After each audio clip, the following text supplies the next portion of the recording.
Mēs esam Sēļu klubs, biedrība, kas ir dibināta pirms 10 gadiem. Mēs esam biedrība, kas darbojas kultūra vēstures jomā, jo sākotnēji dibinājāmies kā 7. Sēlijas kongresa sagaidīšanai.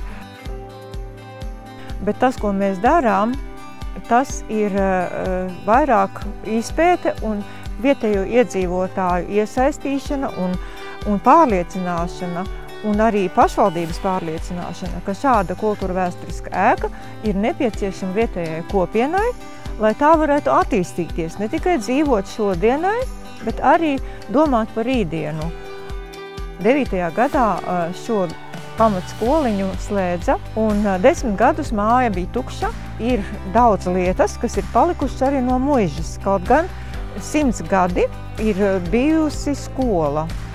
Tie, kas šeit esam kādi 10, kas ir neretā, ir atbalstītāji Viesītē, kaut gan mēs esam Jēkabpils novada, adrese mums ir, bet mēs darbojamies blakus novadā.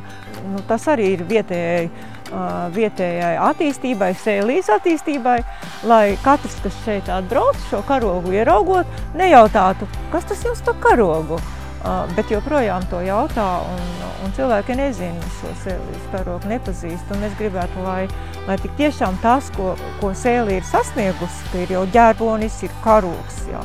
Un būtībā jau ir arī himna un Sēlija kā tāda, ka atliek tikai iet uz priekšu tālāk un teikt, neiznīcinām, bet daram kaut ko, attīstam.